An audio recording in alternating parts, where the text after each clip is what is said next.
صحیح بخاری اور صحیح مسلم کی متفقن علیہ حدیث ہے کتاب الجنائز چیپٹر میں کہ قبر میں 4 سوالات کیے جائیں گے.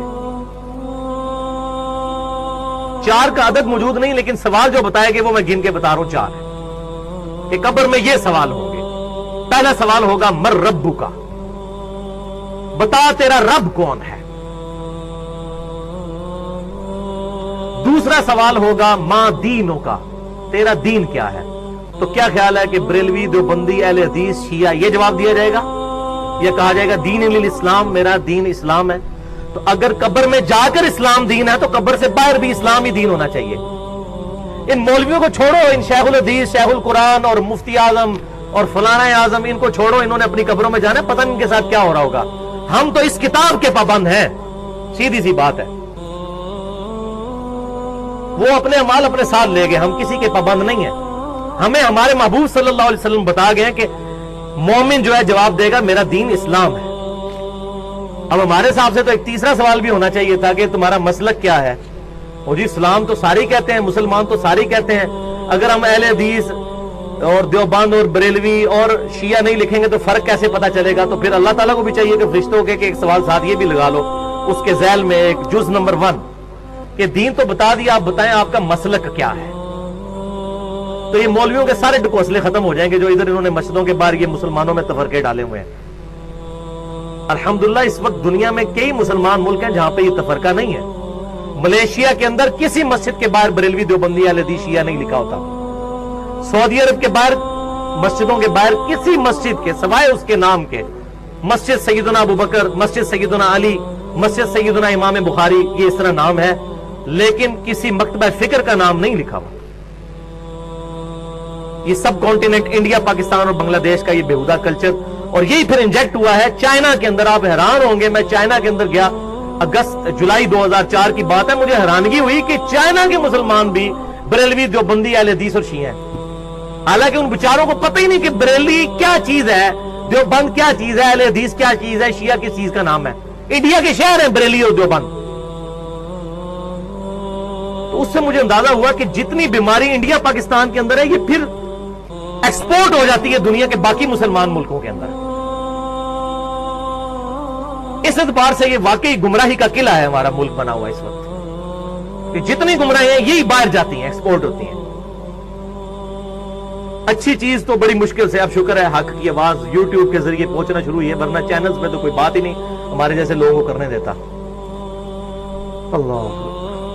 تیسرا سوال ہوگا ما کنت تقول فی حق ھذا الرجل، اس مرد کے بارے میں تو دنیا میں کیا کہا کرتا تھا، کیا عقیدہ تھا. یعنی نبی صلی اللہ علیہ وسلم کے بارے میں سوال ہوگا. ترمذی کے الفاظ ہیں من نبیوں کا، تیرا نبی کون ہے. تو دونوں سوال ٹھیک ہے. اس میں جو کہتے ہیں کہ قبر میں نبی صلی اللہ علیہ وسلم آ جائیں گے، ایسی بات نہیں ہے کیونکہ مسند امام احمد میں ایک حدیث موجود ہے. وہ شخص پھر پوچھے گا کہ آپ کس مرد کے بارے میں مجھ سے پوچھ رہے ہیں. تو فرشتہ کہے گا الذی بعث فیکم، اس شخص کے بارے میں جس کو اللہ نے تم میں نبی بنا کر مبعوث کیا تھا. پھر کہے گا مومن ہوا محمد رسول اللہ، وہ تو اللہ کے رسول محمد تھے صلی اللہ علیہ وسلم. اس میں جتنی وہ چیما گوئیاں ہوتی ہیں وہ میں نے مسئلہ نمبر 7 کے نام سے حاضر و ناظر سے متعلق فرقہ وارانہ نظریات کا تحقیقی جائزہ، اس میں نے ڈیٹیل کے ساتھ اس چیز کو ایڈریس کیا. آج محل نہیں ہے، جس کو شوق ہو وہ دیکھ سکتا ہے. تیسرا سوال ہوگا کہ اس شخص کے بارے میں تو کیا کہا کرتا تھا، یا یہ سوال ہوگا کہ تیرا نبی کون ہے. اب ان 3 سوالوں کے بعد ایک چوتھا سوال ہے. جو مومن ہوگا، بخاری اور مسلم کے الفاظ ہیں کہ وہ تینوں سوالوں کے جواب دے دے گا کہ میرا رب اللہ ہے، میرا دین اسلام ہے اور محمد صلی اللہ علیہ وسلم میرے پیغمبر ہیں. اس کے بعد جب وہ جواب دے لے گا تو جو مؤمن ہوگا اس کے بارے میں مسند امام احمد میں انٹرنیشنل نمبرنگ کے مطابق 18,733 نمبر اور سنن نبی داؤد کے اندر 3,212 اور 4,753، یہ 2 حدیثیں سنن نبی داؤد میں. الفاظ آگے چلتے ہیں کہ جب وہ جواب دے لے گا تو فرشتے پھر اس سے سوال پوچھیں گے کہ تجھے کیسے معلوم ہوئے ان سوالات کے جواب. یہ چوتھا سوال ہے جو چھپایا ہوا ہے مولویوں نے، کیونکہ مولویوں کی روٹی بند ہوگی. یہ چوتھا سوال بتا دیں یہی تو اصل چیز ہے، صراط مستقیم اسی سے تو ملنا ہے۔ تو چوتھا سوال فرشتہ یہ پوچھیں گے کہ تجھے کیسے معلوم ہوا، تو نے کیسے یہ سوالوں کے جواب دے دیے؟ تو وہ مومن کہے گا میں نے کتاب اللہ پڑھی تھی تو میں نے اس کتاب کی تصدیق کی اور میں ایمان لے کر آیا۔ میں نے کیا چیز پڑھی تھی؟ کتاب اللہ۔ اور انڈیا، پاکستان اور بنگلہ دیش کا مولوی کہتا ہے قرآن و سنت ڈائریکٹ نہ پڑھنا، گمراہ ہو جاؤ گے۔ تو ان کی پبلک پھر کیا قبر میں جا کے جواب دے گی؟ قرآن جس نے پڑھا ہوگا نا، اب پتہ چل گیا کہ کس مومن نے، کون مومن ہے جس نے قبر کے اندر جا کے سوالوں کے جواب دینے ہیں، جس نے پوری زندگی قرآن پاک کو سوائے سورہ یاسین اور سورہ ملک کے، وہ بھی بغیر ترجمے کے پڑھنے کے علاوہ اس کی کوئی اہمیت نہیں سمجھی۔ اس نے خواہ کہنا ہے کہ میں نے کتاب اللہ پڑھی تھی تو تصدیق کی، خواہ تصدیق کی، اس کو تو پتہ ہی نہیں کتاب اللہ کے اندر کیا لکھا ہوا ہے۔ اتنے جھوٹ چل جان گے، کب فرشتہ نے تو نہیں جھوٹ بولیا جا سکتا، فرشتہ نے بولو گے اللہ انہوں دس دے گا، اللہ تعالیٰ بتا دے گا۔ فرشتوں کے ساتھ تو کوئی غلط بیانی نہیں کر سکتا۔ اور بخاری اور مسلم کے الفاظ اسی حدیث میں ہے کہ آپ صلی اللہ علیہ وسلم نے اس کے بعد سورہ ابراہیم جو سورت نمبر ہے 14، اس کی آپ صلی اللہ علیہ وسلم نے آیت نمبر 27 جو ہے وہ تلاوت فرمائی۔ اس کے بعد بخاری اور مسلم کے الفاظ ہیں، آپ کے قرآن پاک میں 260 نمبر پیج پہ پہلی آیت ہی یہی ہے، 260 نمبر پیج پہ، یثبت اللہ الذین آمنوا بالقول الثابت، اللہ تعالیٰ ثابت قدم کر دیتا ہے ایمان والوں کو اس صحیح قول کے اوپر۔ صحیح قول کون سا؟ کہ میرا رب اللہ ہے، میرا دین اسلام ہے، اور میرے پروفٹ آپ صلی اللہ علیہ وسلم ہے۔ فی الحیات دنیا، اس دنیا کی زندگی میں بھی، وفی الآخرہ، اور آخرت کی زندگی میں بھی۔ اور آخرت کی پہلی منزل قبر ہے، صحیح مسلم کی حدیث ہے، جو مر گیا اس کی آخرت شروع ہوگی۔ وَيُضِلُّ اللَّهُ الظَّالِمِينَ، اور اللہ تعالیٰ ظالموں کو گمراہ کر دیتا ہے۔ ظالم کون ہے؟ جو کتاب نہیں پڑھتے، وہ آگے آ جائے گا۔ ابھی تو منافق نے جو جواب دینے ہیں، اور اس کے جواب میں چوتھا سوال جو فرشتے کریں گے وہ آگے میں بتاتا ہوں۔ تو گمراہ کر دیتا ہے اللہ تعالیٰ ان ظالموں کو، خود نہیں گمراہ کرتا، انہوں نے گمراہی خریدی ہے۔ وَيَفْعَلُ اللَّهُ مَا يَشَاءُ، اور اللہ تعالیٰ جو چاہتا ہے کرتا ہے۔ اللہ تعالیٰ کوئی روک نہیں سکتا، زبردستی تو اس نے ہدایت نہیں دینی ہے۔ ہاں جو چاہتا ہے گمراہی اس کو دے گا، اور جو ہدایت چاہے گا وَالَّذِينَ جَاهَدُوا فِينَا لَنَهْدِيَنَّهُمْ سُبُلَنَا، سورہ العنکبوت کی آخری آیت ہے۔ جو لوگ ہماری راہ میں کوشش کریں گے ہم ان کے لیے اپنی راہیں کھول دیں گے۔ تو آپ صلی اللہ علیہ وسلم کے بخاری اور مسلم میں الفاظ ہیں، آپ نے سورہ ابراہیم کی آیت نمبر 27 تلاوت فرمائی اور کہا کہ یہ پڑھ کے دیکھ لو قرآن پاک میں کہ اللہ تعالیٰ ایمان والوں کو دنیا میں بھی قول ثابت کے اوپر قائم رکھتا ہے، اور آخرت یعنی قبر میں بھی، اور قیامت کے دن بھی۔ اور وہ قول ثابت کیا ہے؟ میرا رب اللہ ہے، میرا دین اسلام ہے، اور میرے پروفٹ محمد رسول اللہ امام کائنات صلی اللہ علیہ وسلم ہے۔ ہاں جی، اب آ جائیے جناب، منافق کے ساتھ کیا ہوگا؟ پہلا سوال پوچھا جائے گا مر ربو کا، تیرا رب کون؟ وہ کہے گا ہائی ہاتا لا ادری لا ادری، ہائے افسوس مجھے کچھ پتا نہیں، مجھے کچھ پتا نہیں۔ وَلِعَوْذُ بِاللَّهِ تعالی۔ آپ ذرا حسرت کا اندازہ لگائیں اس وقت جب انسان پر ہوگی۔ یہ نہ سمجھیے گا کہ یہ جو دنیا میں کلمے پڑھتے رہتے ہیں تو آخرت میں بھی کلمہ پڑھ لیں گے، اس طرح نہیں ہوگا، اتنا سوکھا کام نہیں ہے۔ وہ تو حدیث میں بتا چکا صحیح بخاری سے شروع میں کہ جس نے میری اطاعت کی وہ جنت میں جائے گا، اور جس نے میری نافرمانی کی اس نے میرا انکار کر دیا۔ انکار کرنے والے، جس نے دنیا میں رسول اللہ کی ماننے سے انکار کر دیا صلی اللہ علیہ وسلم، قبر میں کیسے رسول اللہ کو مان لے گا وہ؟ اللہ اکبر۔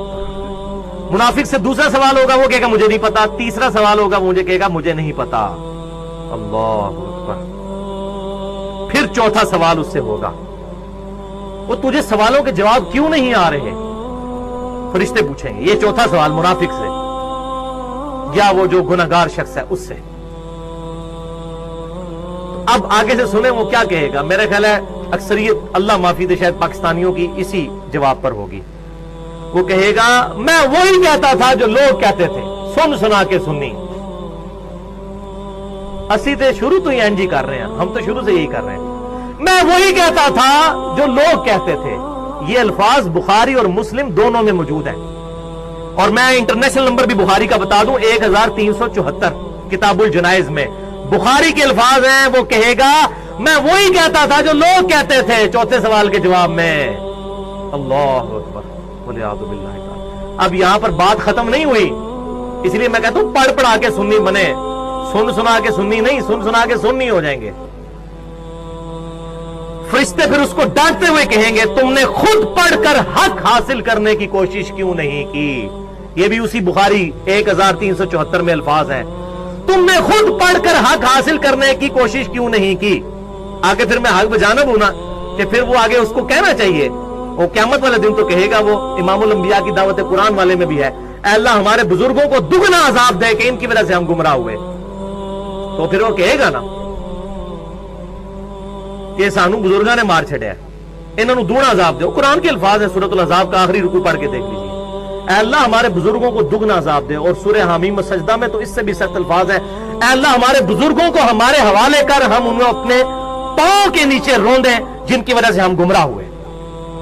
اور اس پہ میں نے پورا 2 گھنٹے کا لیکچر دے دیا ہے، بالکل ننگا لیکچر،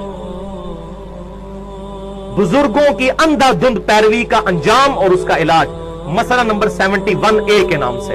اس میں ہی میں نے ساری آیات بتائی ہیں کہ قرآن پاک میں آخرت کی ناکامی کی سب سے بڑی وجہ بغیر تحقیق کے بزرگوں کو فالو کرنا ہے اپنے اپنے۔ ایک قادیانی اگر قادیانی بزرگوں سے ہی مسئلے پوچھے گا، اس کو ختم نبوت کہاں سے سمجھ آئے گی؟ اسی طریقے سے باقی مکتبہ فکر کے لوگ بھی اگر اپنے اپنے بابوں کے پیچھے چلیں گے، خود نہیں پڑھیں گے، اب یہ اس کو پھر آگے کہنا چاہیے کہ جی یہ تو علماء کا کام ہے پڑھنا، جس طرح کہ ہمارے مولویوں نے پٹی پڑھا دی ہے، جی علماء کا کام ہے پڑھنا۔ فرشتے کہیں گے تو نے خود پڑھ کر کیوں نہیں حق حاصل کرنے کی کوشش کی؟ آلے بھی مسئلہ ختم نہیں ہوا۔ اس کے بعد الفاظ ہیں اسی حدیث کے صحیح بخاری کے کہ پھر فرشتے اس کے سر میں مہمان نوازی کے طور پر ہتھوڑا ماریں گے، وہ بالکل زمین کے برابر ہو جائے گا۔ اور بخاری کے الفاظ ہیں کہ اس کی آواز، اس کی چیخنے کی آواز اور ہتھوڑے کی آواز زمین و آسمان کی تمام مخلوقات سنیں گی سوائے جنوں اور انسانوں کے، کیونکہ وہ شریعت کے مکلف ہیں، وہ نہیں آواز سن سکتے۔ اگر وہ سن لے تو یہ سارے بندے کے پتر نہ بن جائیں۔ روزانہ اگر ہتھوڑوں کی آوازیں آ رہی ہوں، یہاں دفنا کے آئیں اور جنازے اس کے قبرستان کے گیٹ پہ پہنچے اور دھڑل کی آواز آئے پیچھے اس قبر میں سے، تو پتہ چل جائے اتنے بڑے داڑھی والے بزرگ تھے اور تسبیحوں والے اور پگڑیوں والے اور شلوار ان کی جو گھٹنوں تک پہنچی ہوتی تھی، اتنے بڑی جماعت کے امیر بھی تھے اور یہ تھوڑا پڑ گیا ان کو۔ تو پھر سارے میری بات کہہ رہے ہوتے ہیں یار بزرگ پرستی چھوڑو، لیکن اگر یہی بات ہوگی تو کیسے؟ دیکھ کر مانا تو کیا مانا؟ ان الذین یخشون ربهم بالغیب لهم مغفرۃ واجر کبیر، بے شک وہ هديناه السبيل إما شاكرا